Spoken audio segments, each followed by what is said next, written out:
Les habitants de mon pays ont désespérément besoin de la paix. Mais comment construire la paix sur des fausses communes? Comment construire la paix sans vérité ni réconciliation? Comment construire la paix sans justice ni réparation?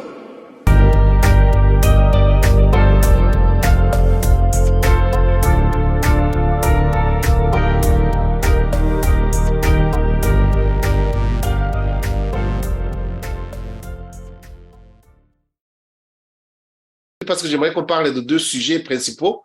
On va d'abord faire le survol du Rwanda, des cas au Rwanda, et puis nous allons essayer de voir des violations des droits de l'homme aussi, parce que quand on parle de guerre, on parle, là, on implique effectivement qu'il y a des victimes humaines, il y a des victimes, qu'il y a des violations des droits de l'homme. Ça, nous allons y arriver. Mais je voudrais quand même commencer par le Rwanda, parce que en parlant des violations des droits humains, nous sommes, je le disais tout à l'heure au début des émissions, que nous sommes toujours endeuillés, nous sommes dans le deuil.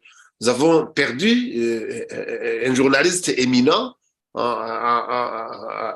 j'ai nommé Monsieur Noir John Williams, qui travaillait pour les médias internationaux, qui travaillait aussi pour les médias au Rwanda, qui était un journaliste vraiment de renom, un journaliste vraiment de qualité, un journaliste vraiment dont je ne suis pas sûr qu'on va encore trouver quelqu'un qui va le remplacer valablement, mais j'espère bien qu'il y en aura un, parce que s'il n'y en a pas, franchement, on dirait que le journalisme rwandais, je dis, le journalisme est libre. Et vraiment, il est en train d'être éteint carrément, d'être décimé, d'être supprimé complètement. Mais j'aimerais quand même avoir votre point de vue, votre ressenti, parce que point de vue, je le connais, mais votre ressenti. Comment avez-vous accueilli cette nouvelle, cette malheureuse nouvelle, monsieur l'ambassadeur, du décès de monsieur William John Nwari? Merci pour cette introduction. Effectivement, c'est l'événement de cette semaine, la semaine dernière déjà, parce qu'en fait, il a disparu le mardi. Donc, ça fait déjà une semaine qu'il a disparu, qu'il a quitté cette terre, en réalité. Parce que la version donnée par le gouvernement rwandais, par sa police en tout cas, la même qui avait annoncé la mort de Kizito, la même qui avait annoncé la mort de plusieurs autres, et qui avait d'ailleurs exécuté toutes ces personnes-là, eh bien, on nous dit que c'est à partir de mardi. Sa famille a confirmé que le mardi, Nwari était en contact avec eux, avec elle, avec sa femme, avec son frère ou d'autres personnes, d'autres amis. Et puis la suite, c'est n'importe quoi. C'est un tissu de mensonges. C'est une succession de mensonges à partir du moment où ils disent que Nwari a fait l'accident à 2 heures du matin. Pourquoi pas? Tout le monde peut, à 2 heures du matin, faire un accident selon les circonstances. Il était sur une moto que conduisait quelqu'un d'autre. On ne nous a pas beaucoup parlé de celui qui conduisait cette moto. On ne nous a pas dit comment il a été déplacé du lieu d'accident. Est-ce que c'est une ambulance? Ils ne le disent pas trop. Ils donnent vraiment des versions qui montrent justement qu'il y a beaucoup de confusion, qu'on veut mentir, qu'on veut cacher quelque chose. Qui l'a transporté du lieu d'accident, je crois que c'était de l'autre côté, en ville, vers l'hôpital Faisal. Je suppose qu'ils n'ont pas attendu le matin. Quand il y a un accident comme celui-là, à cette heure-là, où il n'y a pas beaucoup de passants, c'est la police qui est partout. À cette heure-là, on le sait à Kigali. Donc, le constat de l'accident, si c'est un accident, a dû être fait dans la foulée, immédiatement. Ensuite, la nuit donc, de mardi à mercredi, c'est passé. La journée de mercredi, rien, la famille attendait. Et puis, on nous dit que c'est seulement jeudi que la police, ou quelqu'un qui est officier pour le compte de la police, a appelé sa femme et sa famille pour qu'ils viennent reconnaître le corps On nous présente toujours la police rwandaise comme l'une des mieux organisées d'Afrique ou du monde même, nous dit-on. Comment un accident qui se passe le mardi, dont le corps a été, enfin, ils ont constaté la mort de cette personne-là. Ils l'ont amené à l'hôpital Faisal. Comment se fait-il que tout de suite, si effectivement John Williams n'avait pas de pièce d'identité sur lui, ce qui est très fort, étrange pour un journaliste professionnel, international, vous l'avez dit, qui travaille pour des médias internationaux, comment se fait-il qu'il n'ait eu ni sa carte d'identité, ni sa carte professionnelle, ni aucune autre pièce d'identification pouvant permettre à la police de l'identifier, de savoir qu'il s'agit de John Williams Ntwari? Comment se fait-il? Tout le monde dit que notre frère John avait toujours ses pièces sur lui. Surtout qu'il savait, en tout cas, il se savait suivi en permanence par la police rwandaise et par les services. Il savait même qu'un attentat se préparait contre lui. Il pensait que ce serait un accident de la route. Il l'a dit à plusieurs personnes. Là, je n'ai pas eu les détails sur par quel moyen il allait être tué, mais je savais, il m'avait dit qu'il avait peur, comme tout le monde au Rwanda. Il avait peur qu'il ne soit assassiné.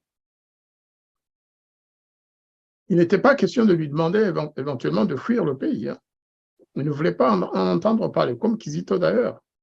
Peut-être à la dernière minute, Kizito y a pensé, mais tout le long, on lui a conseillé de partir. Il ne voulait pas. Il avait sa mission de réconcilier les Rwandais. Alors, Ntwari,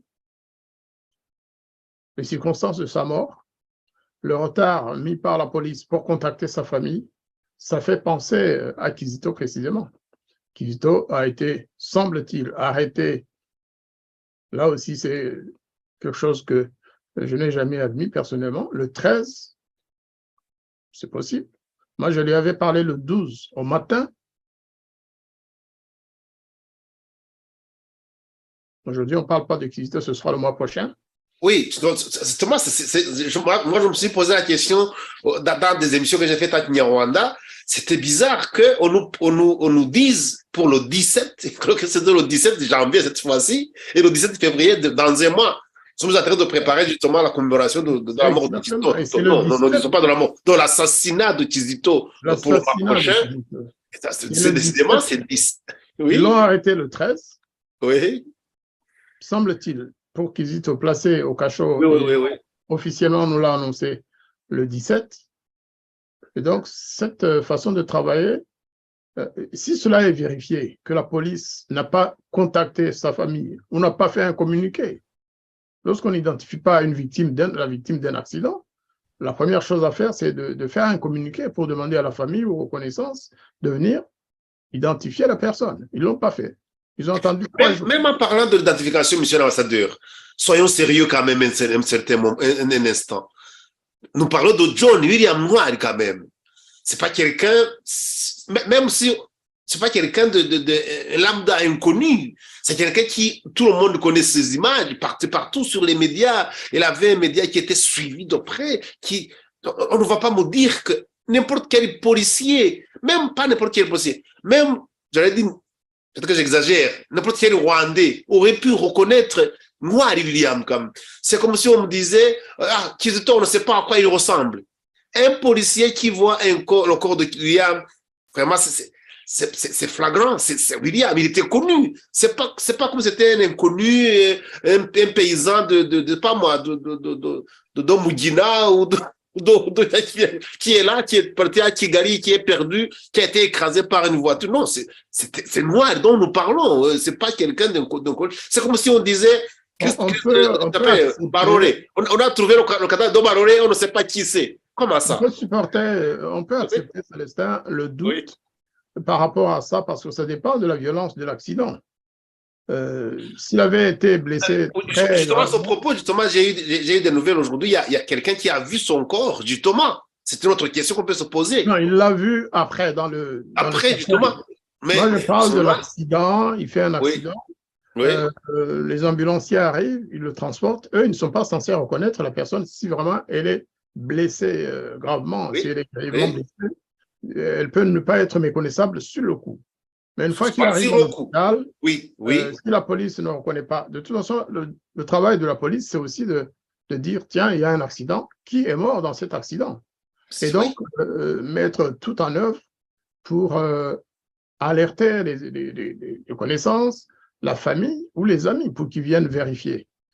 Ils ne l'ont pas fait, ils ont entendu le 17. Mais autre chose, c'est quand même que sur place déjà, il avait sans doute l'une ou l'autre pièce pouvant permettre de l'identifier. Mais on va pas on n'est pas des policiers, on n'est pas des enquêteurs, mais tout porte à croire qu'ils ont peut-être fait le coup, ils l'ont assassiné, et puis ils l'ont donné, va que va, ils ont donné son corps aux ambulanciers, je suppose, et puis ils ont dit, on a fait le coup, on a réussi, le reste, on verra. De toute façon, ils ont toujours des moyens de couvrir leurs crimes. Pour Oui. eux, c'est passé. Ils ont tué Williams. Le reste, ils vont toujours donner les mêmes explications. C'est ce qu'ils disent. Ils disent d'abord, on fait.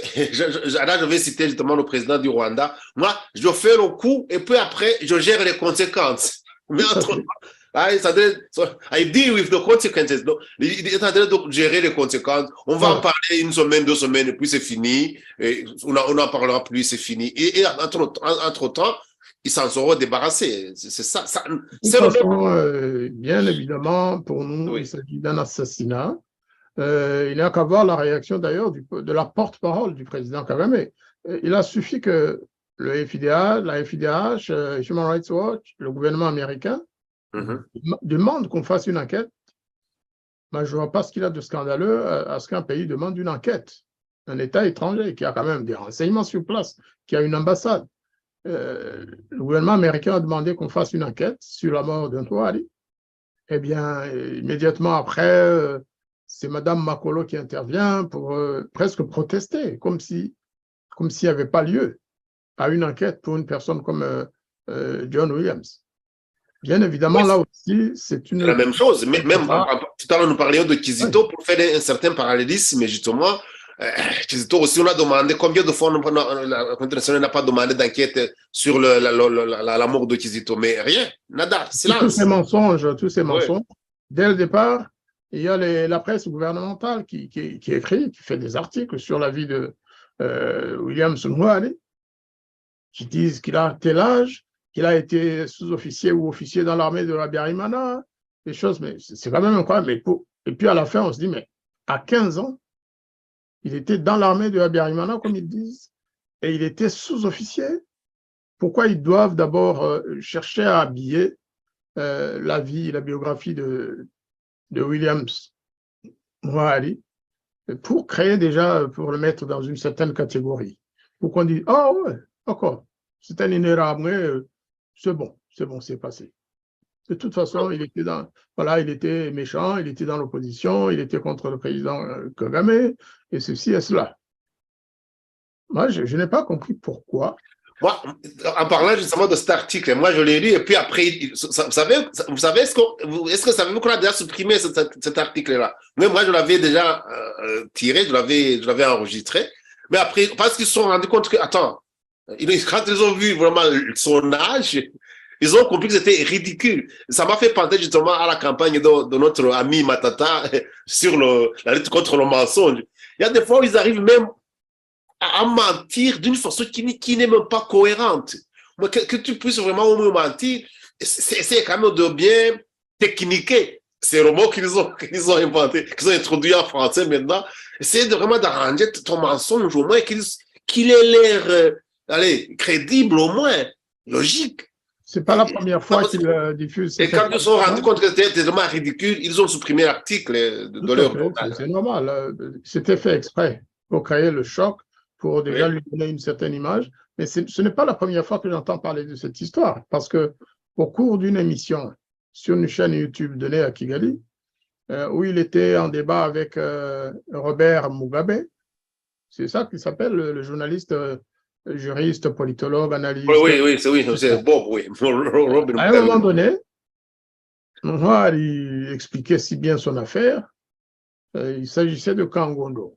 Kangondo, oui, Les je suis lois sur Kangondo, la loi sur l'expropriation, la notion d'intérêt public, etc. Et puis à un moment donné, j'ai entendu son débatteur, son co-débatteur sortir cette histoire de tiens, au fait, moi j'étais dans l'armée. Et il dit, l'autre aussi était dans l'armée, tiens, mais du Habyarimana. Oui. Il y a quelques mois, hein, 3 mois peut-être. Il y a même pas 3 mois, oui, je sais. Donc, il y a un ou 2 mois, oui. C'était une façon de le désigner pour dire quelqu'un qui a été dans l'armée de Habyarimana ne peut pas avoir juridiquement raison. Et pourtant, c'est lui qui expliquait bien les choses, même si les deux sont des juristes. Enfin, en tout cas, peut-être, je ne sais pas si Noir était juriste de profession. Mais l'autre, il se dit juriste. Mais en réalité, il a d'autres fonctions aussi, celui-là. Pas tellement. Robert Mugabe, lui, il a fait le droit, effectivement. Oui, il a fait le droit, effectivement. Oui. Mais pour ce dossier-là, il était bien sûr partisan du régime qui expliquait pourquoi, qui voulait expliquer la légitimité de la mesure d'expropriation et d'expulsion des habitants de Kangondo. Et donc, voilà, je ne dis pas absolument à 100%, je ne suis pas sûr que Noir ait été assassiné, mais ça y ressemble. Tous les arguments que le gouvernement ou les porte-paroles ont utilisés pour expliquer le scénario de son accident, on sent immédiatement, même si on n'est pas le lieutenant Colombo, comme je l'ai dit dans un tweet, on n'a pas besoin d'être le lieutenant Colombo pour comprendre qu'il s'agit d'un assassinat. En règle, en plus, préparé, organisé et bien exécuté. Et donc, je présente mes condoléances à toute sa famille, à tous les Rwandais qu'il aimait, qui ont perdu un ami, qui ont perdu un défenseur des droits de l'homme, un professionnel de l'information, à tous les amis de l'extérieur, parce que on se rappelle du dernier documentaire qu'il avait réalisé, justement, avec des journalistes d'Al Jazeera, je pense, ou de je ne sais plus qui. Mais il a fait beaucoup de reportages. Il a fait un reportage sur Deutsche Welle, sur Al Jazeera. Exactement. Mais l'émission qui m'avait fait peur, d'ailleurs, que je lui avais dit, vraiment, cette émission, ça va t'emmener des problèmes. Mais moi, je crois, il y a une émission vraiment sur laquelle il a fait sur une dame qui a été tabassée par des policiers. J'allais dire par la police, mais par des policiers, chez une policière en plus. Et la dame ne savait pas pourquoi on l'avait tabassée. On l'avait carrément bousillé les deux oreilles. D'ailleurs, une qui est complètement perdue, d'ailleurs, et l'autre, il doit utiliser la prothèse auditive. Mais quand elle a voulu savoir pourquoi est-ce que j'ai été tabassé, elle a d'abord été portée disparue, on l'a menacée, on a essayé de la faire soigner. Et puis après, pour le moment où nous parlons, elle est portée disparue. Pour le moment, on ne sait même pas où elle est. Donc, mais quand vous entendez les malheureusement, nous nous habituons à ce genre de scénario, à ce genre d'assassinat politique.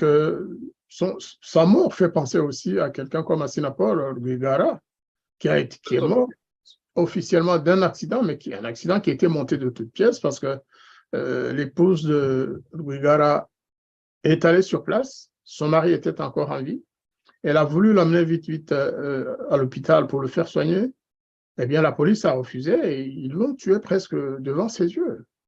Donc, les gouvernements étrangers qui soutiennent Kagame vont dire oui, il y a le bénéfice du doute, la police a dit ceci, mais la police a dit cela, mais sa famille, la famille de Rwigara, a dit ceci. Parce que la madame Rwigara n'a pas intérêt à mentir. Elle a vu son mari vivant. Elle a voulu prendre son corps. La police lui a refusé ce droit. Elle avait le droit de prendre son mari, de s'en occuper, de l'emmener à l'hôpital. C'est quand même... Et puis après, voilà, ça passe. Ça passe. Et elle a connu la prison pendant 1 an presque. Elle est allée en prison parce qu'elle avait dit la vérité. Sa fille est allée en prison parce qu'elle avait dénoncé cet assassinat. C'est notre pays, malheureusement. C'est le Rwanda, c'est comme ça qu'il fonctionne. Et en plus d'assassiner les Rwandais, bien sûr, vous l'avez dit, maintenant, il se permet de jouer à la puissance régionale à vouloir tout régenter dans la région, à exporter la guerre au Congo pour Oui. couvrir éventuellement ce qui se On passe va, au on va y Rwanda. arriver, mais j'aimerais quand même qu'on parle encore d'un petit sujet qui a, enfin, c'est pas si petit que ça, parce que normalement, il y a un gros dossier qui est derrière, des sujets on va dire, qui a été vraiment très, très actif, dont on a parlé aujourd'hui et hier dans les journaux rwandais, à savoir la condamnation à 5 ans de prison d'un certain Edouard Bamboriki, qui était secrétaire d'État à la culture, justement, et qui a été sénateur, notamment dans d'autres fonctions, qui avait dit qu'il est parti de 300 francs rwandais et dans un espace de quelques années, il est arrivé à 1 milliard de francs rwandais, du vanté qu'il avait déjà 1 milliard de francs rwandais et qui vient d'être condamné pour justement un genre de corruption, je ne sais pas comment on peut appeler ça, qu'il a été pris la main dans le sac en voulant utiliser la place qu'il a en tant que secrétaire pour avoir, on va dire, des avantages qui n'auraient pas dû avoir, ou alors à forcer une certaine influence. J'aimerais quand même, qu'est-ce que ça vous a expliqué, enfin, comment vous avez trouvé, comment vous avez vu, qu'est-ce que vous pensez de cette décision de condamner M. Edouard Bamboriki à 5 ans de prison pour le délit qu'il a commis, monsieur l'ambassadeur? Merci pour cette question. Je dois vous avouer que je n'ai pas beaucoup suivi l'affaire Bamboriki, que je connais très mal. Parce que d'abord, il était très, très jeune à l'époque. On n'était pas dans dans la même zone, j'allais dire, sociale. Je ne l'ai pas vraiment connu. Alors, maintenant, ce que je retiens chez Bamboriki, c'est quand même que c'est, disons les choses, hein, c'est un Munyarwanda, disait-il. En même temps, c'était un Hutu de service qui ne se gênait pas pour porter le flambeau du FPR, défendre les acquis du FPR, défendre l'héritage de Kagame et du FPR, alors qu'il les connaît très, très peu. Dans Moriki, je retiens deux choses qui m'ont c'est un garçon très intelligent, hein, il faut le croire. Hein. En tout cas, il était bon poète. Il connaissait de plus en plus l'histoire du FPR, racontée par le FPR sur le Rwanda. Et il savait répéter ça. Il savait répéter jusqu'à s'en prendre à sa propre maman, la traitant d'Inherahamwe et de raciste. Et il a utilisé ce terme. Il a dit que sa mère était raciste, qu'elle avait été raciste à l'égard de la femme de Bamboriki, qui est, elle, Tutsi, et que donc elle l'a détesté parce qu'elle était Tutsi, qu'elle ne voulait pas lui parler, qu'elle ne voulait pas parler à son fils Bamboriki en présence de cette dame. Cela est possible, hein, question de méfiance. Mais en tout cas, tout ce qu'elle lui avait prévu est arrivé. Elle lui avait demandé de faire attention. Il n'a pas fait attention. Il a même pas voulu l'écouter, au contraire. Il l'a trahissé en public, devant le président Kagame, devant tous les sénateurs, devant tous les membres du gouvernement, devant la population, sur le micro de la télévision rwandaise. Il a traité sa mère de méchante. Cette femme qu'il a portée pendant 9 mois et qui en a fait le fils qu'il est aujourd'hui. C'est ce que j'avais retenu de ce monsieur. Ceci dit, le même Bamboriki avait quand même prévenu les Rwandais qu'il était en danger. Il l'avait fait, il l'avait dit. Il a dit, vous savez, je ne sais pas pourquoi, mais pour ce que je suis, hein, vous savez, il a une façon de parler pour dire des choses, mais sans les dire ouvertement. Il avait dit, je suis piégé tous les jours, en insinuant que c'était parce qu'il était Hutu. Nous devons dire les choses, frère Célestin. C'est ce qu'il avait dit publiquement. Et il avait demandé, il avait appelé le président au secours. Il avait dit, j'ai besoin de protection. j'ai des problèmes, on me tend des pièges tous les jours parce que je ne suis pas de la famille. Et donc, tout ça me fait penser que même dans ce procès, je ne suis pas sûr que tout ait été dit dans ce procès. Parce qu'en réalité, accusé de corruption, d'accord, est-ce qu'il a corrompu quelqu'un? Est-ce qu'il a été corrompu? Sans doute, il l'a avoué, il a dit qu'il a reçu, je pense, 1 million ou plus. Mais alors, qui lui a donné ça? Pourquoi? Il a aussi donné le nom de son complice ou de l'auteur ou du co-auteur de cette corruption. D'accord? Et on ne nous a pas dit à quel mois, à quel nombre d'années ces complices ou co-auteurs ont été condamnés. Tout ça, c'est à voir. Donc, Oui, j'ai l'impression que vous soulevez un point que je n'avais pas vu, vraiment, je n'avais pas vu la question sous cet angle-là, parce que en faisant surtout le lien avec le discours qu'il avait fait, justement, alors, je pense que c'était lors d'une réunion du FPR, justement, ou quoi, je ne me rappelle plus, mais je me rappelle très bien qu'il avait signalé effectivement au chairman du FPR, hein, vraiment, il avait très bien expliqué que tous les jours de sa vie, qu'il ne faisait que sauter les pièges ou alors de tourner ou alors essayer d'éviter les pièges qu'on lui tendait tous les jours. Il avait même dit qu'il en sautait au moins 5 par jour. Ça peut être un piège, effectivement, dans lequel il est tombé jambes jointes. Effectivement, c'est parce qu'on l'a même pris la main dans la poche. Il avait accepté il avait reconnu qu'il avait pris 5 millions pour aller influencer les grands qui devaient prendre la décision d'ouvrir une institution qui était fermée. Bon, on ne va pas entrer dans les détails, mais on l'avait même pris aussi avec quelques 3 millions et il avait déjà donné 2 millions. Mais il y a certains autres qui sont sortis lors du procès qui étaient au moins aussi impliqués que lui, mais dont on n'a pas parlé et qui sont passés comme ça. C'est lui qui est condamné, c'est le seul qui est condamné. Je dois dire que, à mon avis, Moriki Edouard, c'est la partie visible de l'iceberg. Donc, il a été, on va dire, piégé et il est tombé dedans. Et voilà. On ne va pas dire qu'il est innocent. Hein, on ne va pas innocenté. Surtout que, justement, son comportement, vu son comportement, dont vous avez d'ailleurs parlé, dont vous avez donné un exemple, parce qu'il n'y a pas que cela. Il n'y a pas que cela.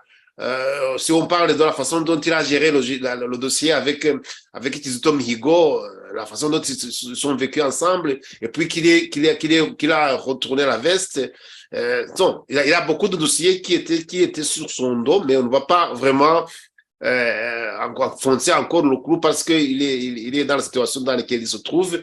Il y a même ceux qui disent que ça peut être aussi un genre de mise en scène pour montrer que le Rwanda, justement, poursuit vraiment avec la dernière énergie tous ceux qui sont impliqués dans la corruption, même les ministres ou ceux qui sont au rang des ministres.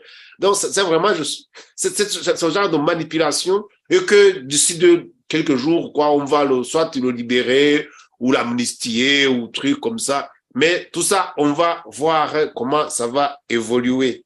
Donc, en parlant oui.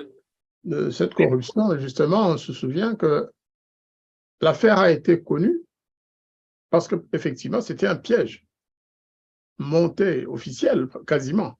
Parce que la personne qui lui a remis cet argent avait prévenu les services de l'État de renseignement. Et donc, tout ça a été filmé, enregistré. Il lui a vraiment tendu le piège qu'il fallait pour que le monsieur tombe dans ce piège-là.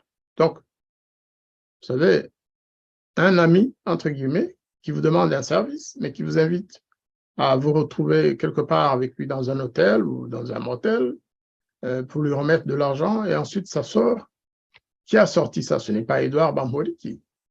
C'est le fameux ami, entre guillemets. Un ami qui est dans le système, qui est aussi connu. Donc tout ça, c'est un non-événement, en fait, l'histoire à Bamboliki, mais c'est révélateur parce que c'est le même aussi qui avait demandé aux Hutus, globalement, de demander pardon aux Tutsis. Donc tout ça, vous savez, quand on accumule ce genre bêtises dans sa vie et qu'on continue quand même à louer le grand criminel qu'est Paul Kagame. Dans tous les cas, un jour, on finit par tomber dans le panneau. Ça, c'est sûr. Comme quoi, il faut toujours écouter sa maman. Donc, sa maman nous avait très bien prévenu. Il a dit, plus on vous monte au plus haut, vous allez tomber de haut. Vraiment, mon enfant, c'était, fais attention. Donc, là, justement, comme je disais, n'enfonçons pas le clou parce que le pauvre, il est là où il est. C'est comme ça. On ne peut rien changer. J'aimerais maintenant qu'on aborde notre sujet, le grand sujet du jour, justement. Là, on voulait vraiment faire un petit peu le tour des événements qui ont marqué l'actualité rwandaise ces derniers jours, ces dernières semaines. J'aimerais quand même qu'on aborde maintenant le sujet, vraiment le sujet le plus brûlant pour le moment, parce que même au moment où je vous parle, je suis en train de voir les images qu'on est en train de m'envoyer, comme quoi il y aurait un avion congolais qui aurait été abattu par les armes anti-aériennes rwandaises. Il y a même quelqu'un qui vient de dire qu'il y aurait la déclaration de la guerre déjà entre la RDC et le Congo et le Rwanda, la RDC contre le Rwanda, mais je ne pense pas que ce soit vrai. Parce que plus quand on voit des événements comme ça, vous savez bien, les gens qui sont sur les médias essaient de grossir les événements, mais il faut quand même les suivre de près parce que, l'air de rien, nous assistons à une guerre qui ravage la RDC depuis, brièvement, depuis 1996 jusqu'à aujourd'hui. Nous n'allons pas revenir sur l'historique de cette guerre-là. On en a tellement parlé, parce que, à moins comme ça, dans 2-3 minutes, mais normalement, c'est pas ça l'objet de l'émission d'aujourd'hui. J'aimerais qu'on réexamine la situation actuelle maintenant. La situation actuelle que nous assistons à la résurgence des combats à l'Est, surtout à l'Est, où le soi-disant M23 que la RDC est parvenue à prouver vraiment A plus B qu'il ne s'agit pas de rebelles congolais, qu'il s'agit de l'armée rwandaise qui a envahi le Congo sous couvert du M23. Ça, c'est devenu un fait incontestable, on n'y revient pas. Mais le problème, c'est quoi? C'est ce que j'avais dit, comme intitulé l'émission d'aujourd'hui. La guerre entre la RDC et le Rwanda aura-t-elle lieu? C'est comme, je voulais un peu faire comme l'autre qui avait dit, la guerre d'autres trois n'aura pas lieu. Est-ce que la guerre de la RDC et le Rwanda aura lieu? C'est là que nous allons essayer de voir. Parce que nous allons essayer de voir vraiment plus en profondeur les raisons qui continuent de pousser Kagame et le FPR à envahir le Congo. Nous allons voir les contours de cette guerre. Lorsque nous assistons à ce qui se passe en République centrafricaine, au Congo-Brazzaville, au Soudan, au Mozambique, lorsque nous assistons aux différentes interventions des militaires qui sont là, parce qu'il y a beaucoup de... Il y a de la MONUSCO, il y a des militaires maintenant de l'EAC qui sont là, il y a des militaires ougandais qui sont venus soi-disant pour combattre les ADF, il y a tellement de militaires des pays, il y a des militaires burundais. On va essayer d'analyser pour voir quel risque d'être l'évolution de cette guerre que connaît la RDC. Donc, c'est vraiment ça que je voudrais, dont on parle aujourd'hui, surtout que on avait dit qu'il y aurait eu pour parler au Qatar entre Kagame et Tshisekedi, qui, selon les dernières nouvelles, n'aurait pas eu lieu, parce que Tshisekedi n'a pas voulu s'y rendre. On va voir aussi, on va même essayer en profondeur pour savoir les informations que nous avons qui montrent, ou on va essayer de comparer ce qui s'est passé chez nous depuis 1990 jusqu'à 1994 pour voir s'il n'y a pas de similarité entre ce que vit la RDC aujourd'hui. Notamment, quand on vous peut justement aller négocier, alors qu'on est en train de préparer la guerre derrière, tout ça, on va essayer de voir là. Revenons maintenant par au début. Là, le sujet qu'on va essayer d'aborder aujourd'hui, c'est un peu, ça a l'air lourd, mais on va essayer d'y aller le plus brièvement possible, sans être trop compliqué. Commençons par le commencement. Monsieur l'ambassadeur, vous assistez à une reprise des combats en réalité, parce que il y a eu des combats dans les années 96, 2000, 2003, 2013. À votre avis, que cherche réellement le Rwanda au Congo jusqu'aujourd'hui? Qu'est-ce qui fait qu'il soit aussi entêté? Il n'entend pas, il veut vraiment continuer à mener la guerre au Congo, monsieur l'ambassadeur. Le Rwanda, ce qu'il cherche au Congo est connu. Nous l'avons à plusieurs reprises dénoncé parce que ce n'est pas normal qu'un pays comme le Rwanda cherche à occuper une partie de son voisin, la RDC. Mais pour revenir à l'incident de l'avion, c'est un Sukhoi 25 qui a subi des tirs à partir du territoire rwandais. Déjà, les versions données par les deux ne concordent pas. La RDC dit que cet avion revenait de Kishiché d'ailleurs pour combattre les M23 qui occupent une partie du territoire congolais, au Congo, sur le territoire congolais, et il revenait pour se poser à Goma. Tous ceux qui connaissent le site savent qu'on ne peut pas atterrir à Goma sans, surtout si on a un avion aussi rapide. Parce que Kigali, lui, raconte que l'avion a été touché au moment où il tournait au-dessus du lac Kivu et qu'il aurait dépassé la frontière rwandaise. Des pays voisins, amis, entre guillemets.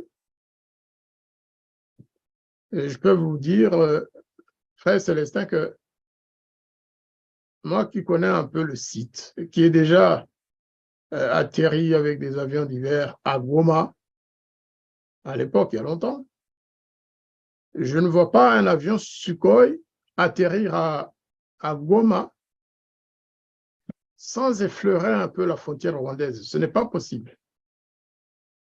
Mais en l'occurrence, c'est la marine rwandaise qui a tiré sur l'avion. L'avion n'avait pas tiré sur le Rwanda. Elle n'était pas en position de tirer sur le Rwanda puisqu'il se dirigeait vers le tarmac de l'aéroport de Goma. Donc là aussi, il s'agit d'un mensonge et de la provocation. C'est pourquoi pour beaucoup de Congolais, il s'agit d'une déclaration de guerre. Cette fois-ci, un avion qui n'avait pas vraiment dépassé la frontière et qui a reçu des tirs de l'armée, de la marine rwandaise. Une déclaration de guerre, ce n'est pas plus que ça. Ça part de rien et ça devient une vraie guerre ouverte. Surtout que les Congolais aussi sont sur... vous savez, ils attendent d'en découdre avec Kigali, avec le Rwanda. Ils l'ont dit à plusieurs reprises. Il y a un général qui vient de le déclarer une nouvelle fois que cette fois-ci, s'il faut en découdre, on ira loin. Mais ce n'est pas, disons-le et répétons-le, ce n'est pas la faute du Congo ou des Congolais. C'est le Rwanda qui poursuit sa provocation, ses provocations, ses agressions contre l'armée congolaise à travers le M23 et à travers certaines autres forces. D'ailleurs, il y a une autre vérité que nous allons, peut-être nous allons faire une émission là-dessus. J'ai vu d'ailleurs que mon collègue Rudasingwa Théogène a fait un document là-dessus. Au moment où je préparais une note là-dessus, c'est le fait que l'ADF travaille avec le M23 et qu'ils ont les mêmes patrons, que c'est coordonné. Le M23 et les ADF, c'est des opérations coordonnées qui sont parrainées par les mêmes pays, le Rwanda et l'Ouganda, depuis longtemps. Ça ne date pas d'aujourd'hui. Donc, c'est vraiment un plan, effectivement, d'abord sur le plan géographique et horizontal, il y a plusieurs pays de la région qui sont mêlés à ça, mais aussi, comme l'a si bien rappelé et affirmé notre petite sœur Louise Ouachou, il y a des puissances internationales, des puissances occidentales qui attendent que le Congo tombe, que ce soit à travers l'opération actuelle ou autrement. Ils ont un plan de balkanisation ou carrément d'occupation, de destruction du Congo, parce que Ils ne peuvent pas tolérer que dans qu'au cœur de l'Afrique, dans un pays qui s'appelle la République démocratique du Congo, le plus riche en minerais dans le monde, et qui de plus en plus devient indépendant et très fier de sa richesse, un pays qui revendique l'obligation en fait, qui veut devenir la locomotive de la région, la puissance régionale, comme le Nigeria à l'ouest, comme l'Afrique du Sud en Afrique australe, et comme l'Égypte au nord. Eh bien, les Occidentaux ne veulent pas ça. Maintenant, la guerre actuelle, je ne peux pas prouver par A plus B que tout soit mené à partir de Paris ou de Washington ou de Londres, mais il y a des indicateurs qui nous permettent de penser que les grandes capitales occidentales, de l'OTAN surtout, jouent avec le temps, qu'ils aident Kagame à gagner du temps en perdant le temps des Congolais,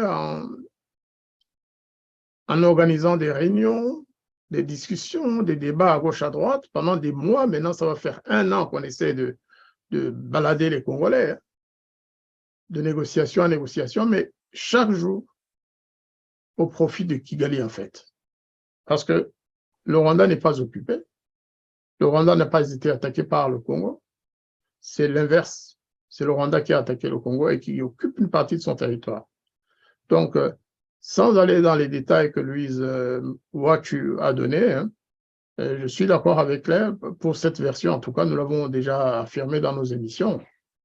Le Congo doit savoir qu'il n'a pas que le Rwanda en face. Même si les différentes capitales ont appelé, ils ont fait semblant d'appeler le Rwanda pourquoi ils n'ont pas d'ailleurs demandé au Rwanda de retirer ses troupes du Congo? Ils ont dit, demandez au M23 de se retirer et de cesser le feu. Lundi, ils soutiennent les accords signés à Nairobi. Mardi, ils disent soutenir tout ce qui s'est passé à Luanda. Et puis, mercredi, ils disent au président Tshisekedi, au fait, oui, c'était bien à Luanda, c'était bien à Nairobi, mais il faut aller négocier encore avec Kagame au Qatar. Parce que l'affaire du Qatar, c'était un piège de plus. Et c'était même un manque de respect au président Tshisekedi. Pourquoi?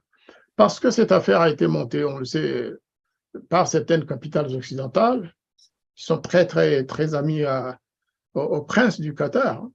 Lorsqu'on parle du Qatar, souvent c'est la famille princière, hein, c'est les émirs. Et Kagame était avec l'émir, et ils ont demandé à Tshisekedi de les rejoindre dans ce pays, au Qatar. Donc, Tshisekedi vient pour trouver Kagame et l'émir du Qatar pour qu'ils discutent de la situation à l'est du Congo. Il n'y a pas de respect. En plus, c'est se moquer un peu des chefs d'État qui ont signé des communiqués à Nairobi et à Luanda.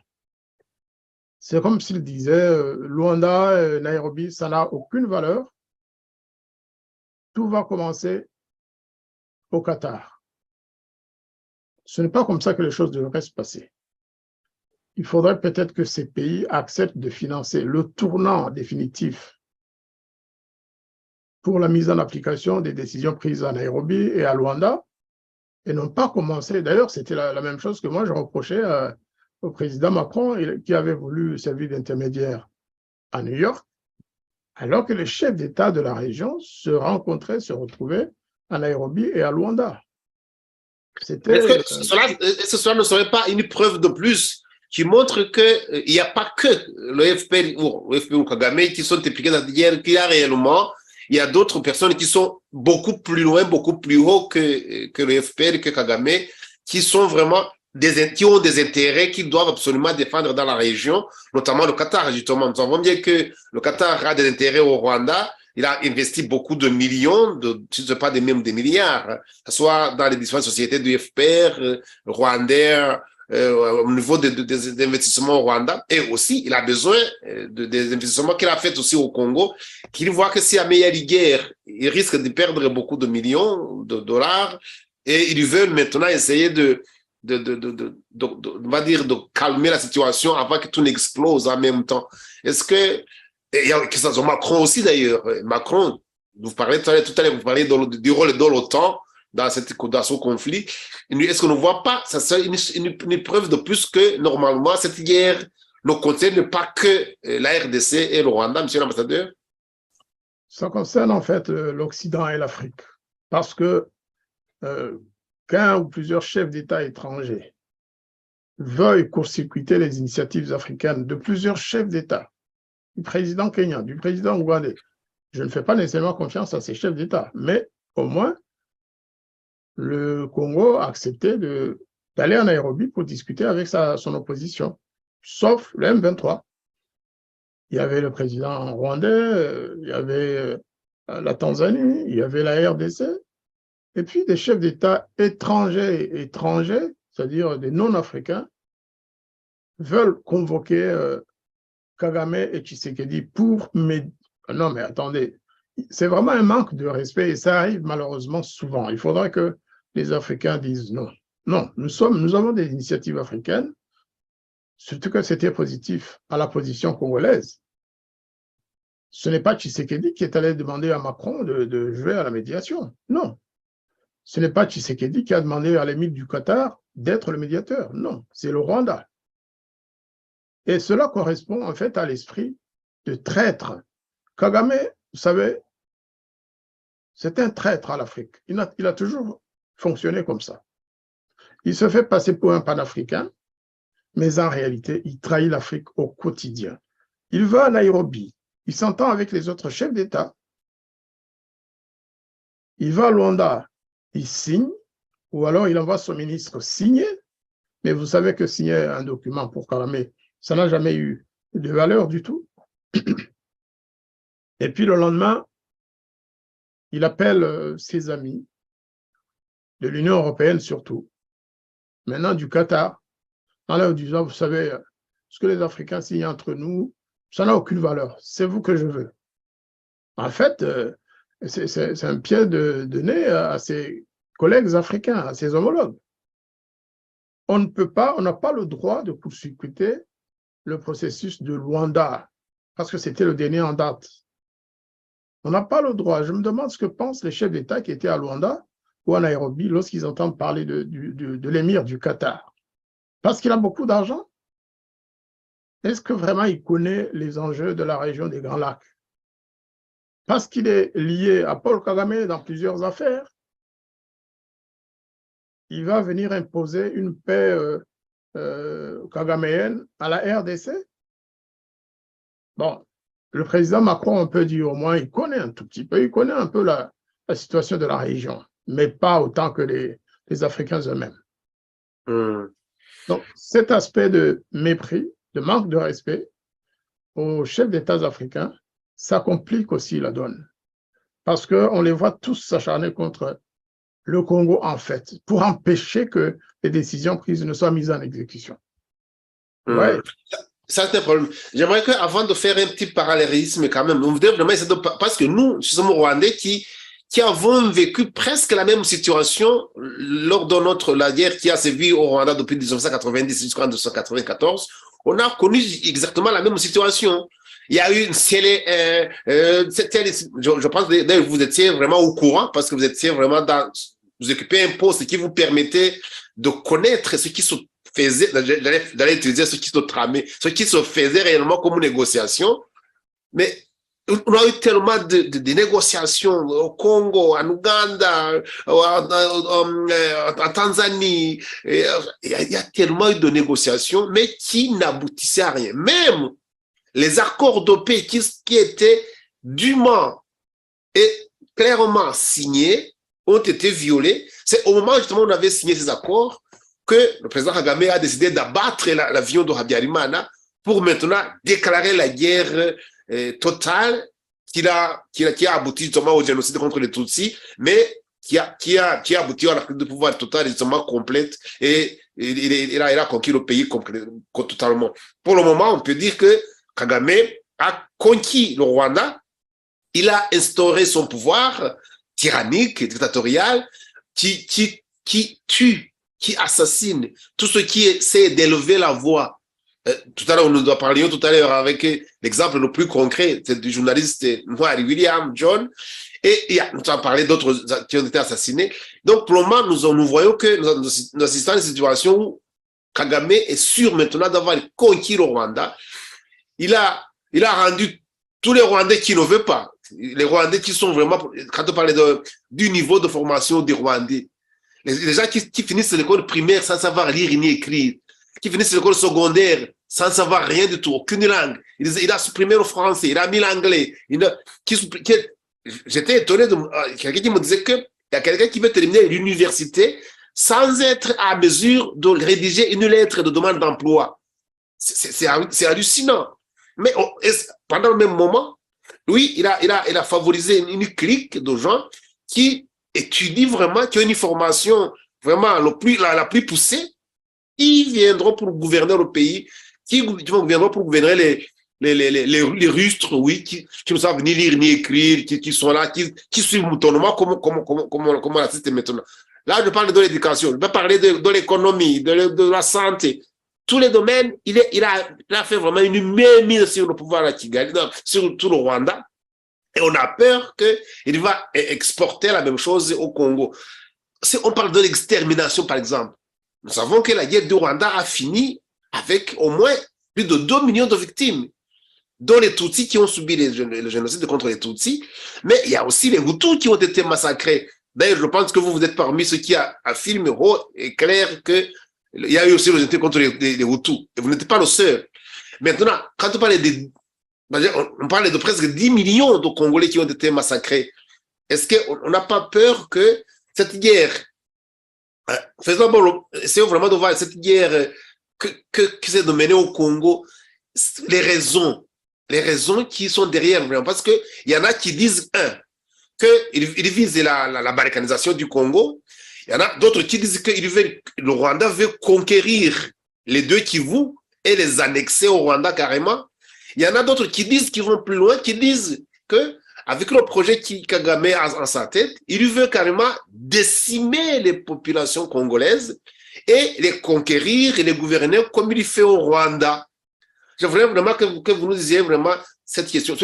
Ces trois positions, quelle est laquelle qui vous semble la plus plausible, ou alors vous avez une autre, je ne sais pas, pour voir vraiment la visée de cette guerre, ou les raisons, ou alors on va dire les conséquences qui peuvent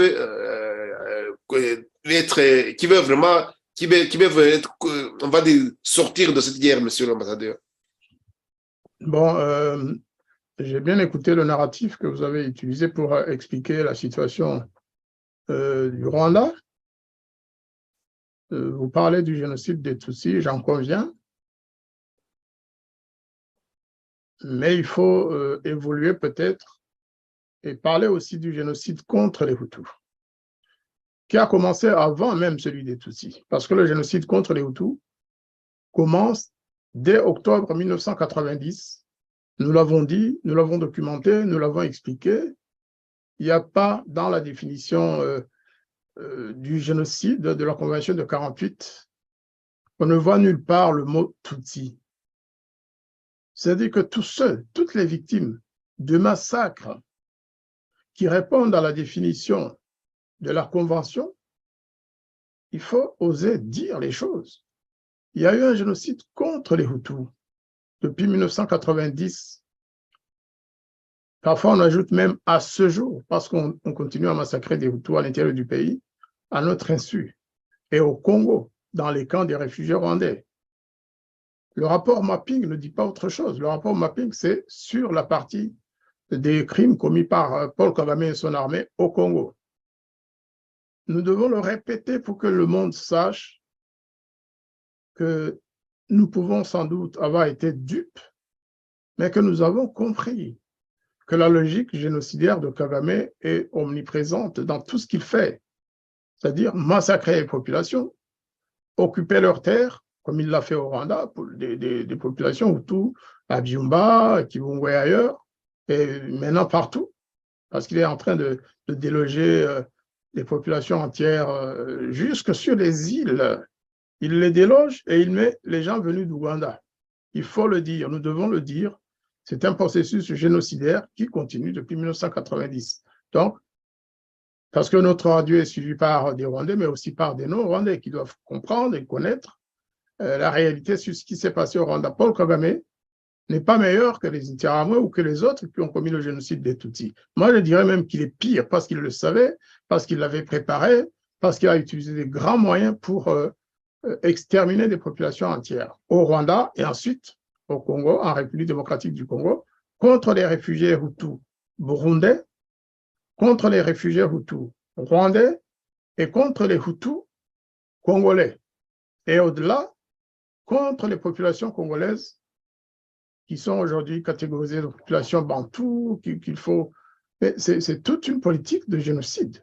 Quand vous suivez ce qui se dit, ce qui se fait dans la région, ce qui devient le slogan du M23, le porte-parole rwandais du M23, un certain Canisius Karemera ou je ne sais plus qui, lorsqu'il explique le combat de son mouvement, il dit que c'est pour combattre les Bantous et les Hutus du Nord Kivu, auxquels il attribue l'intention de commettre un génocide contre les Tutsis du Congo. Oui, déjà, quand il dévoile ainsi ses intentions, il est clair que l'objectif, c'est de massacrer ces gens. C'est ce qu'ils sont en train de faire partout où ils passent. Et donc, au-delà de ça, donc, que Kagame veuille exterminer les Congolais, ce n'est pas un secret, c'est un secret de polichinelle parce qu'il le fait déjà. Partout où ses troupes passent, il a déjà laissé plusieurs millions de Congolais entre 1996 et 2003, il y a eu plusieurs millions. Aujourd'hui, certains disent qu'on aurait dépassé les 10 millions, les 12 millions. Et les Nations Unies n'ont jamais démenti ces chiffres. Ceux qui n'ont pas été massacrés directement sont morts de raisons collatérales, effectivement. Le fait d'être exposés aux mauvaises conditions, d'avoir été obligés d'entrer dans la grande forêt équatoriale, qui n'est pas viable et ni vivable. Hein. C'est une forêt où quand vous y restez sans manger, vous commencez à manger n'importe quoi et vous en mourrez, ou alors de faim, ou alors tout simplement de maladie. C'est ça aussi, forcer des populations à entrer dans la forêt sans autre moyen de survie que de manger les feuilles des arbres, parfois toxiques.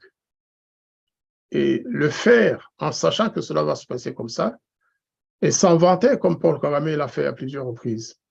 Parce que Kagame, lui, se vante d'avoir tué le plus possible de réfugiés Hutus au Congo. Et il regrette publiquement, nous avons des vidéos, nous avons des audios, où il dit que malheureusement, il n'a pas pu les exterminer tous, mais qu'il a préparé les moyens de le faire à la première occasion. Donc, c'est un processus génocidaire qui est engagé contre les Rwandais réfugiés en RDC et contre les populations congolaises que le fils du président Museveni, l'allié de Kagame, qualifie de bantous méchants qu'il faut neutraliser absolument. Il vient encore de lancer, ce monsieur le général Muhoozi Kainerugaba, il vient de sortir d'autres tweets où il affirme tout ça. Donc, ce n'est pas une vue de l'esprit, c'est la réalité. Maintenant, est-ce qu'il a signé des conventions avec, je veux dire, Kagame, est-ce qu'il a signé des accords ou des conventions avec ses pourvoyeurs de moyens pour faire un génocide contre les populations africaines? Je ne sais pas, je ne peux pas l'affirmer personnellement. Mais il y a un processus dans la région, un processus génocidaire, tuer le plus de populations locales possible pour étendre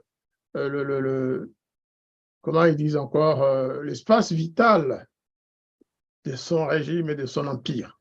C'est une question d'espace vital, ils le disent. Et donc, il faut que vraiment nous nous fassions cause commune, que nous arrêtions ce processus mortel. Je pense que de demander aux Congolais, aux Rwandais, aux Burundais et aux autres de se coaliser pour arrêter Paul Kagame, ce n'est que normal. Si on veut sauver nos populations, si on veut que la paix revienne dans notre région, c'est cela la solution. On va y revenir dans les conclusions de notre émission d'aujourd'hui. J'aimerais quand même qu'on fasse encore un autre petit parallélisme, parce que nous, comme je le répète encore, nous avons l'impression de revivre la même situation. Nous avons vu, tout à l'heure je parlais quand on essaie de proposer des solutions, il y a notamment la solution des troupes d'interposition, on va dire comme ça. Nous avons connu la minoire chez nous au Rwanda, le GOM, des différentes nominations qu'il y a eu. Nous sommes en train d'assister presque à la même chose au Congo. Il y a le MONUSCO qui est là, dont la population a vraiment exprimé le ras-le-bol. Il dit la MONUSCO ne sert à rien. Même Kagame lui-même le dit. Il y a des milliards et des milliards qui s'engouffrent dans cette mission qui était censée ramener la paix à l'est de la RDC. Ça fait plus de 20 ans peut-être qu'il est là, mais il ne sert à rien. Les guerres n'ont pas arrêté, ça continue. Et la population vraiment pense que le MONUSCO ne sert à rien. Au lieu de trouver une autre solution, il ramène maintenant les forces armées de l'EAC qui, d'un côté, cette communauté, justement, peut-être on peut en toucher un petit mot, où on a amené Tshisekedi à y adhérer, alors qu'avant, il avait été sauvé par les militaires de la SADC. Maintenant, la SADC ne veut plus bouger leurs petits doigts parce que il a dit, ah, monsieur, vous avez trouvé de nouveaux amis, ça va, débrouillez-vous avec. Maintenant, nous avons deux des membres de l'EAC qui sont impliqués justement, qui attaquent le Congo. Et maintenant, de notre côté, on appelle l'EAC de venir éteindre son feu. Comment vous trouvez, quel est votre sentiment, quel est votre point de vue sur ces interventions militaires? Notons, en passant qu'au Burundi, lorsqu'il y a eu les théories, les soi-disant, non, il y a eu quand même des désordres dans les années 2015, Feu Pierre Nkurunziza a dit niet. Nous ne voulons pas d'intervention d'armées étrangères parce que nous savons que c'est un genre de guerre de Troie, cheval de Troie, pardon, cheval de Troie. Vous venez pour prendre parti pris, pour essayer nous avons connu chez nous, avec les différentes interventions qu'il y a eu, la minoire et tout ça. Quel est votre point de vue? Nkurunziza, lui, il a tenu tête, il a dit non, on ne veut pas d'intervention militaire, nous allons assurer notre sécurité au niveau national, point barre. Et puis, quand on voit Tshisekedi qui lui accueille à bras ouverts, tantôt Museveni avec son armée qui vient soi-disant combattre les ADF, tantôt les militaires kenyans, pas rwandais, et d'autres qui viennent soi-disant assurer ramener la paix à Goma et au nord de Kivu. Tantôt, d'ailleurs, ça on ne le dit pas assez, il y a aussi d'autres accords qui a eu, mais c'était avant Tshisekedi. Le Rwanda aussi a eu ses militaires qui sont venus officiellement, mais c'est avant. Mais pour le moment, ils sont là de façon clandestine, mais c'est connu. Comment trouvez-vous ces différentes solutions qu'on propose au Congo, soi-disant passer par les militaires pour résoudre le problème, monsieur l'ambassadeur? Très bonne question. Personnellement, je ne vais pas donner de leçons aux Congolais. Ils savent, ils sont très informés, surtout la population locale, et c'est tout ce qui se passe. Locale, je veux dire celle du Nord Kivu et du Sud Kivu, et d'Ituri aussi. Les Congolais savent ce qui se passe. Parfois, c'est vrai que les Rwandais ont tendance à croire que les Congolais sont dans autre chose qu'ils... Non, non, non, non, non. Le gouvernement congolais et les Congolais savent ce qui se passe. Ceci dit, le M23, en réalité, était déjà au Congo bien avant l'arrivée du président Tshisekedi. Rappelez-vous, il y a quelques années, lorsque un Rwandais membre d'un parti d'opposition a disparu, Ben Rutabana. Ben Rutabana, oui. Alors, rappelez-vous, il y avait deux versions. La première version voulait qu'il ait été assassiné en Ouganda. Il y en avait même 3. Et d'autres disaient non, non, il est en prison en Ouganda. Tandis que d'autres disaient non, non, il est entré au Congo par la frontière de Gisoro, je pense, avec un pasteur ou le fils d'un grand pasteur ougandais d'origine rwandaise et qu'il avait rejoint les troupes du général Makenga. C'était avant l'élection du président Étienne Tshisekedi. C'était sous Kabila. Et Makenga était déjà dans le Nord Kivu. Ouais. Dans la suite, on nous a dit non, non, non, il est fort probable que les troupes de Makenga aient livré Ben Rutabana à Kagame. Et finalement, je pense que c'est cette version qui a été retenue par les uns et les autres. Même si celle disant qu'il soit en prison en Ouganda est si improbable. Ou même qu'il aurait été assassiné aussi. Donc, pour le moment, tant qu'on n'a pas la preuve de cette version, c'était pour vous dire que Makenga était déjà au Congo avant l'arrivée du président Tshisekedi. Donc, l'attaque d'il y a quelques mois n'a été que l'aboutissement d'un plan préparé depuis longtemps avant l'arrivée du président Tshisekedi.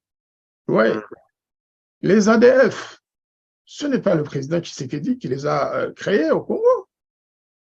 Les ADF étaient déjà au Congo. Les ADF, rappelons, sont d'origine ougandaise, même s'ils ont été rejoints par des Congolais et des Congolaises recrutés sur place, du côté de Beni, du côté de Butembo et du côté de l'Ituri.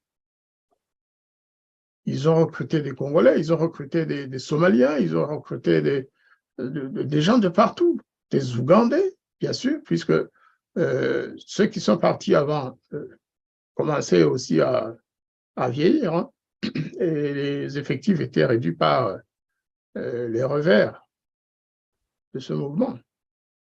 Donc, les ADF, le M23, ne sont pas le fait du gouvernement de Tshisekedi. Il faut être juste. Il ne faut pas lui mettre sur le dos tout ce qui s'est passé dans cette guerre. En revanche, lorsque vous écoutez son discours aux Nations Unies et ailleurs, lorsqu'il raconte les différents épisodes qui ont précédé la crise ouverte entre lui et Kagame, il a effectivement privilégié la diplomatie. Est-ce qu'on peut accuser un chef d'État de commencer par la diplomatie avant de prendre les décisions finales? Moi, je ne le ferai pas, parce qu'il aurait été accusé autrement de n'avoir pas cherché à négocier. Donc, les mêmes dans le monde, et même au Congo, qui l'accusent d'avoir quelque part donné des moyens le bâton à Kagame pour se faire battre, oublie quand même qu'il a trouvé une situation. Nous, Célestin, rappelez-vous, dans nos émissions, il y a 2 ans, 3 ans, nous étions assez sévères à l'égard du président Tshisekedi. Les Rwandais l'avaient appelé, comme disent certains, c'est que moi, je n'ai jamais voulu utiliser cette expression parce qu'elle est méprisante. Ce n'est pas un Gisekela. Il savait ce qu'il faisait. Vous savez, il a des conseillers autour de lui et lui-même a été formé à l'école de son père, de Tshisekedi père, Étienne. Ce sont des gens qui ont préparé l'arrivée au pouvoir. Hein. Les élections, qu'il ait pu ne pas être élu personnellement, cette version, je l'ai reçue dès le départ par les intéressés eux-mêmes, par le camp du président officiellement élu, c'est-à-dire Fayoulou.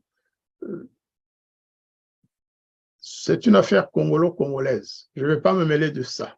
En tout cas, ce que je sais, c'est qu'il y a un chef d'État issu des élections qu'il y a 5 ans. Et ce qu'il a fait jusque-là, il y a eu des bons points, mais il y a eu surtout un grand succès diplomatique. Il faut le reconnaître. Il faut le reconnaître, et le premier à le savoir et à le reconnaître, en fait, c'est Paul Kagame. Il ne se comporte plus comme avant à l'égard du Congo. Il sait que le monde le regarde parce que le président du Congo l'a dénoncé et en fournissant des preuves. Et surtout des preuves de bonne foi et de bonne volonté. Nous devons, nous, en tant que Rwandais, marquer plus la solidarité envers nos compatriotes congolais, nos frères. Moi, je dis toujours mes compatriotes congolais parce que ça ne peut pas être autrement. Nous devons marquer notre solidarité, nos encouragements. Si nous pensons qu'il y a des erreurs d'appréciation ou des fautes d'analyse, leur susurrer cela à l'oreille, et sans jamais dépasser le niveau de les blâmer publiquement, parce que nous, surtout nous les Rwandais, nous avons connu pire. Non seulement nous avons fait beaucoup d'erreurs, mais nous avons été vaincus et réduits à l'état d'esclaves, que ce soit les Rwandais du Rwanda actuel, de ceux qui vivaient au Rwanda, qui n'ont pas été massacrés en 94, en 90, qui n'ont pas été massacrés au Congo, sont réduits à l'état d'esclaves. Et j'ai dit, toutes ethnies confondues, mis à part la petite clique, évidemment, kagaméenne, qui jouit de tous les privilèges, y compris le privilège de tuer qui ils veulent. Mais sinon, les Rwandais, nous avons été vaincus par le régime satanique du FPR. Nous devons donc être modestes lorsque nous nous adressons à nos frères congolais. Je pense vraiment que la meilleure attitude, ce n'est pas de blâmer ni l'armée congolaise, ni le gouvernement congolais, ni l'opposition congolaise, ni qui que ce soit. Nous sommes en guerre. Nous devons nous dire que le Congo est en guerre, que nous sommes en guerre à ses côtés contre le diable Kagame. C'est comme ça que moi, je vois les choses. Tous les autres peuvent faire les analyses comme ils veulent, mais moi, c'est mon attitude. Justement, en parlant de... À côté des Congolais contre oui. Le régime satanique de Paul Kagame. Ce que vous venez de dire vraiment me fait penser. Récemment, j'ai contacté quelques Congolais qui sont sur le terrain, qui sont évidemment en tant que journalistes. Je voudrais leur donner des interviews pour qu'ils me donnent on va dire, le compte rendu de ce qu'ils vivent au quotidien dans les camps des déplacés, parce que nous, je connais ce que nous avons vécu chez nous avec les camps des déplacés à l'intérieur du pays. Alors, chaque fois que je me présentais, je m'appelais Célestin Servahire, je travaille sur la Diurumuri. Je entendais les deux mots, les deux noms rwandais. Ah, vous êtes rwandais? Oui, je suis rwandais. D'office, ils me coupaient la parole et ne voulaient même plus entendre. Mais je remercie quand même à deux, trois d'entre eux qui ont fini par le comprendre que nous sommes du même côté, que tous les Rwandais, et d'ailleurs, je remercie d'ailleurs monsieur le président qui dit aussi, lui a bien précisé que la guerre, même s'il y a la guerre, ce ne soit pas la guerre contre les Rwandais, qu'il y a des Rwandais, la plupart des Rwandais d'ailleurs, sont sous ce régime tyrannique, satanique, que vous avez dit. Moi, vraiment, je suis d'accord avec vous sur ce point, mais pour essayer vraiment de l'expliquer que qui dit Rwandais ne dit pas Kagame. Il vient vraiment ce distinguo qui distingue vraiment clairement entre les victimes de ce régime tyrannique et ceux lesquels que tu réfères et qui sont là, quelques membres de la clique, évidemment de son armée qui est utilisée pour massacrer et conquérir le Rwanda. Conquérir le Rwanda et le Congo maintenant.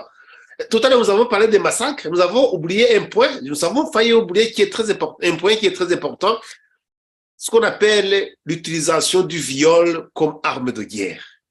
Ça, c'est aussi une autre forme de violation de droit, mais qui, même si tu n'es pas mort, que tu es enterré, mais tu es détruit, qui détruit une femme, qui détruit, le docteur Mukwege a bien expliqué que cette utilisation du viol comme arme de guerre, il détruit beaucoup plus gravement que si on avait tué quelqu'un carrément, qu'on avait enterré. Il nous a expliqué comment vraiment ça même s'étend sur plusieurs générations. Et ça vraiment, c'est une autre horreur qui caractérise cette guerre-là, qui a été aussi, c'était un autre point qui a été vraiment, on va dire, bien documenté. Et d'ailleurs, ce qui a valu Dr. Mukwege d'avoir le prix Nobel de la paix, et qui met en danger gravement sa vie, parce qu'il ose dénoncer cette utilisation du viol comme arme de guerre. Ça, vraiment, c'est un point que je voulais ajouter parce qu'on a parlé des massacres, mais il y a aussi cette utilisation du viol. J'aimerais quand même, avant vraiment d'arriver vers la conclusion de notre émission, voir maintenant parler de la façon dont nous servons la géostratégie. Nous assistons au positionnement des militaires rwandais en RCA, donc la République centrafricaine. Le président Kagame lui-même nous a expliqué qu'il y a deux genres de militaires là-bas. Il y a ceux qui sont sur la bannière de l'ONU, mais il y en a d'autres qui sont là, je pas dit, suivant l'accord bilatéral entre la RCA et le Rwanda. Quel est leur rôle réellement? Quel est leur effectif? Quels sont le matériel dont ils disposent? Quelle est vraiment leur mission? Moi, j'ai fait des investigations, je me suis rendu compte, j'ai remarqué aussi qu'ils ne sont pas que à Bangui. En fait, ils sont positionnés sur différents points qui sont à côté de la frontière congolaise. Il y a au moins 3-4 positions qui sont là en RCA, dont on ne parle jamais, mais qui sont là, et qui sont tout près de la frontière congolaise. Et puis, quand on va un peu plus au sud, au sud-ouest, on constate aussi, récemment, le Rwanda a acquis des terres à Congo-Brazzaville, juste en face de Kinshasa. Des informations qui me disent qu'il y a déjà une base militaire là-bas. On nous avait dit que c'était des terres pour aller faire de l'agriculture là-bas, que le Rwanda n'est pas assez vaste, assez suffisant pour la superficie. Le Rwanda n'est pas suffisant pour la population qu'ils allaient cultiver là-bas. Mais que n'est ni que non. Il y a des bases militaires qui sont déjà installées là-bas à Brazzaville. Tout ça, est-ce que, je ne sais pas si ça vous pousse à penser peut-être que le Congo est en train d'être encerclé et qu'il risque d'être attaqué de tous côtés et ne pas savoir où être surpris comme ça. Au moment où on l'amène dans des négociations à gauche, à droite, on l'amène balader alors qu'on est en train de préparer, de le frapper derrière le dos, monsieur l'ambassadeur. Bon, nous avons déjà abordé cet aspect de l'occupation actuelle de l'Est du Congo, mais aussi de la volonté d'occuper certaines régions voisines du Congo. Il faut précisément encercler Kinshasa. Nous avons parlé du Congo-Brazza, de Maluku, Congo, parce que le président Sassou Nguesso a donné une partie de Maluku au Rwanda, à Crystal Venture en fait. Ce n'est pas au Rwanda officiel, c'est la société Crystal Venture, dont Kagame est propriétaire dans un pourcentage qu'on ignore avec justement le Qatar.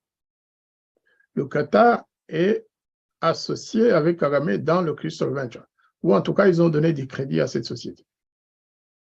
Tout comme d'autres, tout comme Rwandair. Rwandair aussi a reçu beaucoup d'argent du Qatar. Et le Qatar, en fait, dirige Rwandair. Ça aussi, c'est bon à savoir. Donc,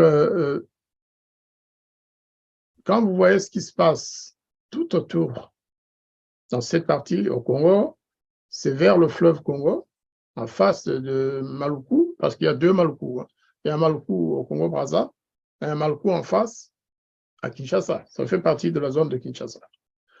Et ensuite, il y a les troupes rwandaises, officiellement, plus les soi-disant civils, qui sont presque tous des retraités, des anciens combattants rwandais, du FPR, qui ont été envoyés en Centrafrique et qui ont acheté des terres, qui ont reçu des terres, puis acheté. De quel côté? Du côté en face de l'Équateur. En face de l'Équateur, en face de Badolité, de toute la région d'Ngwandi et des Mongo. En face des Mongo et d'Ngwandi, il y a maintenant des Rwandais de l'autre côté du fleuve. Donc ça, il faut le savoir. Maintenant, de savoir pourquoi ils sont là, nous avons déjà donné nos analyses. Pour nous, il s'agit d'une tentative effectivement d'encerclement. Heureusement que le Congo a compris. Là aussi, nous avons besoin d'une collaboration régionale. J'ai fait des émissions avec des amis centrafricains qui justement, suivent la situation avec beaucoup d'attention, qui sont intéressés au même titre que nous à la paix régionale. Les Centrafricains qui ne veulent pas que leur pays soit dominé par la clique de Kagame et ses amis centrafricains. Maintenant, l'alliance est allée loin parce que le président centrafricain, il a des intérêts matrimoniaux au Rwanda. Il a un enfant au Rwanda et donc ça aussi, ça, en soi, pourquoi pas? Je peux avoir des enfants allemands, je peux avoir des enfants russes ou autres. Lui, il a un enfant ou des enfants avec une Rwandaise, une des militaires qui était envoyée par Kagame pour lui servir de garde du corps. C'est une tentative d'encerclement, mais du président centrafricain. Ils l'ont réussi. Ils sont en train de faire la même chose, semble-t-il, au Mozambique. Parce que le Mozambique n'est pas loin. Le Mozambique, c'est au sud de la Tanzanie. Au sud-est de la Tanzanie, oui. Et qui dit Tanzanie veut dire notre zone. Il y a maintenant le Zimbabwe. Le Zimbabwe est attaqué, je veux dire, diplomatiquement par Kagame et par les mêmes fournisseurs, parce que le Zimbabwe a besoin d'argent, il a besoin d'alliances au-delà. Kagame qui connaît les Qataris, qui connaît les autres, eh bien, il a donné 800 millions de dollars, 800 millions, c'est ce qu'ils ont dit. Ce n'est pas 800 000, à moins que je me sois trompé, au président zimbabwéen pour construire une centrale électrique. Voyez-vous, tout ça, c'est... Moi, je dis que c'est de la bonne diplomatie si ce n'était pas basé sur de mauvaises intentions. Un petit pays comme le Rwanda qui réussit à le faire, là où les prédécesseurs n'avaient pas réussi à le faire, rappelez-vous quand même, dans l'histoire du Rwanda, on a connu aussi des migrants au Gabon, des Rwandais qui ont été envoyés au Gabon et au Congo-Brazzaville, à l'époque du président Habyarimana. Et en Tanzanie aussi. Et voilà, récemment d'ailleurs refoulé. Oui, en Tanzanie aussi, il y en a qui ont donné un bateau, oui, c'est vrai. Oui. C'était négocié, et de toute façon, demain, que les voisins le veuillent ou pas, les Rwandais partiront. Officiellement, peut-être pas, mais ils iront, ils seront contraints de partir.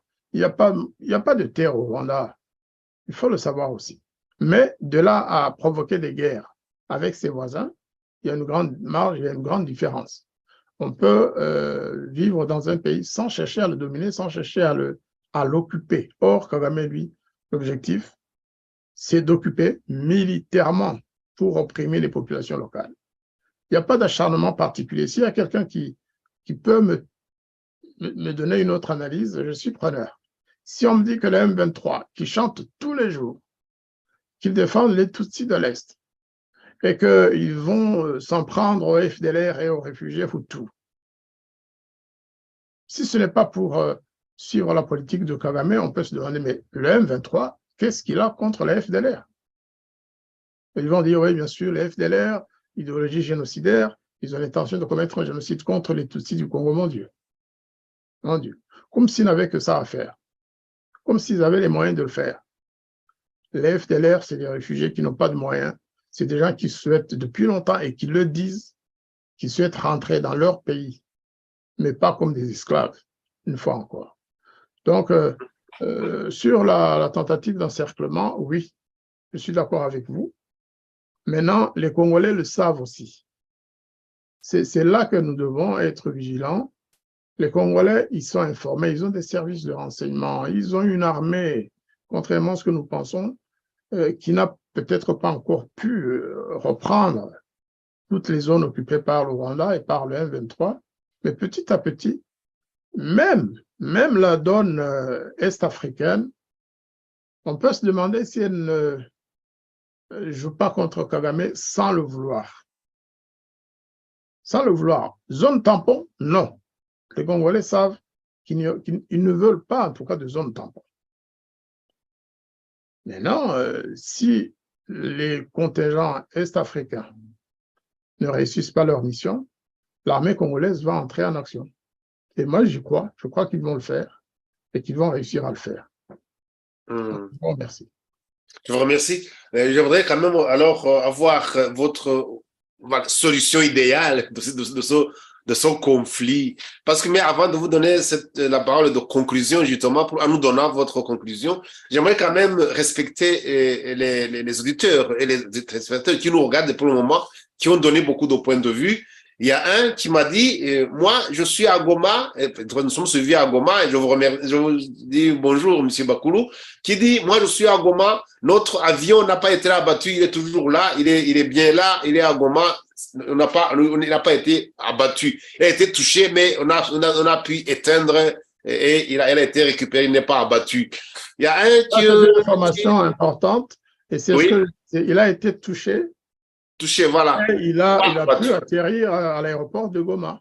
Exactement, c'est ce qu'il vient de me dire. Le Martin qui est à Goma, qui vient de donner cette information, mais je le savais aussi. Donc, il y a un autre qui nous dit, venez nous rejoindre nos frères et sœurs du Rwanda pour nous débarrasser de Kagame. Et un autre qui dit,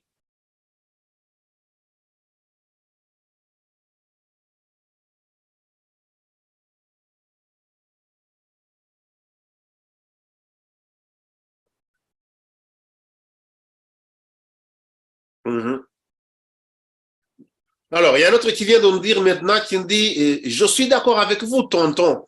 Tout ce temps d'attente inutile, tout ce temps de laxisme, à qui cela profite? L'hypocrisie des grands, c'est suspect. Et un autre qui dit, je suis d'accord avec vous, le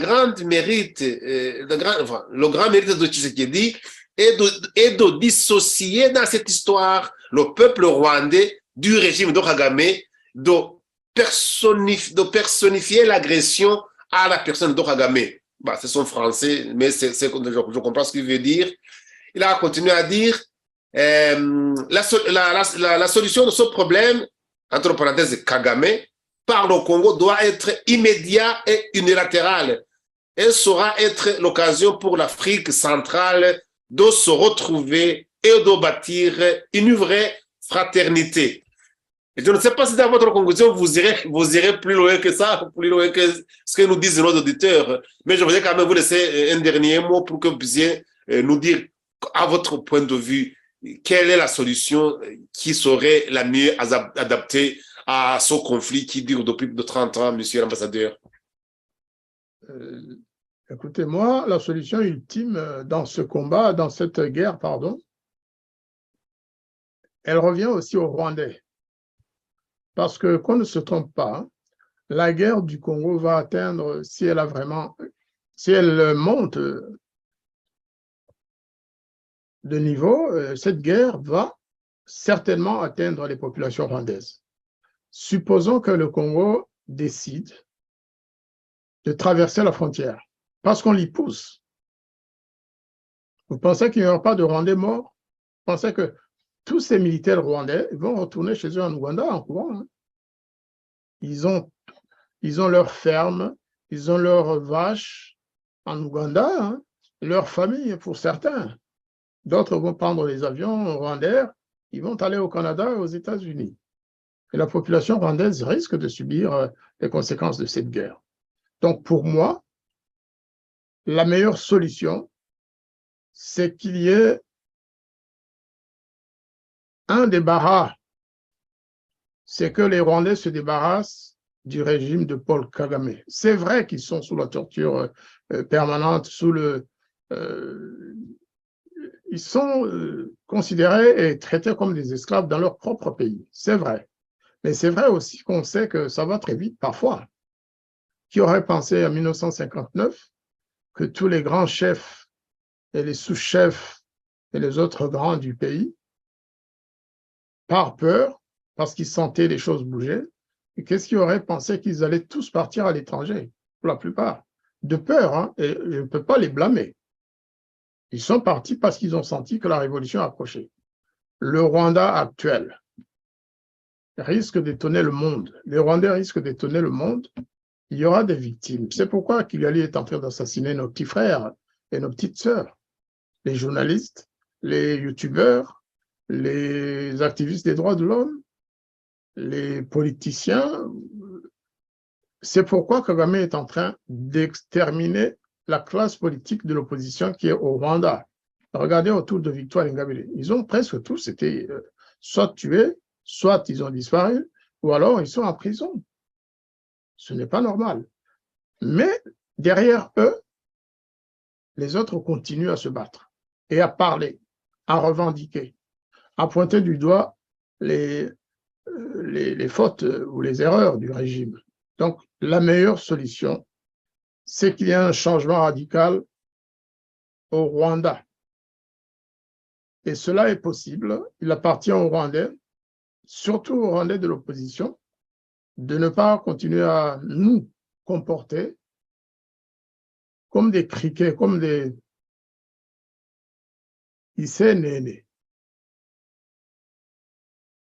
Kagame aime dire que nous sommes des sauterelles, que nous sommes des criquets qu'on met dans un panier et qui commencent à s'entremanger, alors que lui prépare la poêle pour les griller, quoi. Et on sait qu'on va être grillés tous ensemble, mais on se bagarre, on s'entremange dans un panier que notre mangeur a préparé à l'avance. Donc c'est ça aussi, nous devons préparer quelque chose pour mettre hors d'état de nuire ce régime, et mettre fin à ce comportement de sauterelle, comme Kagame le souhaite et comme il est en train de le faire. D'ailleurs, ce n'est pas un conseil que je donne, hein, c'est une mise en garde donnée aussi aux Congolais. Hein. Aujourd'hui, avant les élections, il y aura beaucoup de sauterelles. Les gens vont commencer à s'étriper, à s'entretuer même, hein, j'ai peur. Parce que quand on entend les mots, les paroles utilisées par certains, au Congo, il n'y a pas cette tradition de s'entretuer, mais ça donne vraiment matière à réfléchir. Et Kagame aime ça. Kagame va jouer à ça. Il va commencer à approcher certains opposants congolais, à leur dire, tiens, c'est moi qui ai fait élire Tshisekedi, alors qu'il a été le premier à s'opposer à l'élection de Tshisekedi, on se rappelle, pour ensuite se raviser comme président en exercice de l'UA. Mais il va commencer maintenant à contacter certains opposants du régime congolais et à leur dire, ben, je vais vous aider à prendre le pouvoir. Comme ça, donc, que les Congolais fassent attention. Kagame est prêt à tout, à faire sauter le système en interne pour continuer à occuper l'Est de la République démocratique du Congo et pour piller les richesses de ce pays. Donc, c'est par ces mots peut-être qu'on peut conclure parce que notre émission a duré plus qu'on ne pensait. Eh bien, je suis à votre disposition pour mardi prochain. On aura peut-être des évolutions. Après, oui. Peut-être qu'on aura de nouveaux éléments. En tout cas, je vous remercie, monsieur l'ambassadeur, vraiment de nous avoir accordé de votre temps aujourd'hui, comme tous les mardis d'ailleurs. Et je vous remercie encore une fois. Et espérons vraiment que les Congolais vous auront compris, surtout qu'ils évitent de jouer le jeu de Kagame, qui ne joue que toujours que diviser pour régner. Nous avons connu la même situation chez nous au Rwanda. Nous sommes passés par là. Ils ont vraiment intérêt à nous écouter pour qu'ils gardent leur unité, leur union derrière leur président Tshisekedi. Peu importe la façon d'autres été élu, mais pour le moment, il est aussi le garant de la souveraineté de la RDC, de la sécurité de la RDC. C'est lui, le chef suprême des armées, c'est lui vraiment qui doit assurer la sécurité de la RDC. Et puis après, quand ils se seront débarrassés du problème qui risque de les diviser, alors à ce moment-là, ils pourront passer à autre chose. Donc, je vous remercie donc. À ce sujet, oui. Célestin, j'aimerais signaler aux Congolais une chose. Oui. Dans les mois et les années passées, les infiltrés, c'était des personnes d'expression rwandaise souvent, des Banyamulenge ou des Tutsis du Nord Kivu. Mais maintenant, Kagame a compris qu'avec la fameuse notion de père et de mère, il a compris qu'il pouvait capitaliser sur cette histoire-là en infiltrant des Congolais de père et de mère, en les utilisant contre les Congolais. Et aujourd'hui, vous verrez, ceux qui vont trahir le président Tshisekedi, ceux qui vont trahir le Congo, ce ne sera pas nécessairement des infiltrés Banyamulenge ou d'origine rwandaise ou tutsi. Ce sera des vrais Congolais de père et de mère, comme on ajoute, Mais méfiez-vous, hein, méfiez-vous. C'est pas une clé magique. Être de père et de mère, on peut trahir son pays en étant de père et de mère.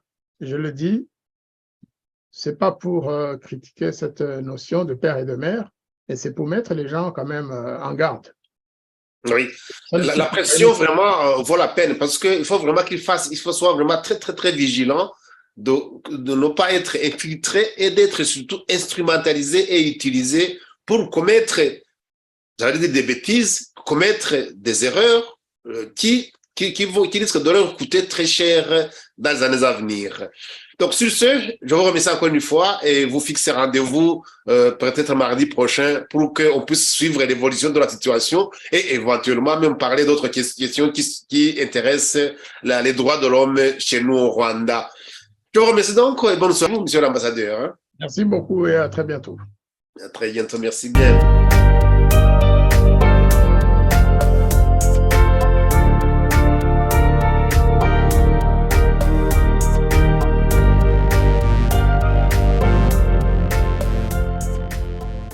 Les habitants de mon pays ont désespérément besoin de la paix. Mais comment construire la paix sur des fausses communes? Comment construire la paix sans vérité ni réconciliation? Comment construire la paix sans justice ni réparation?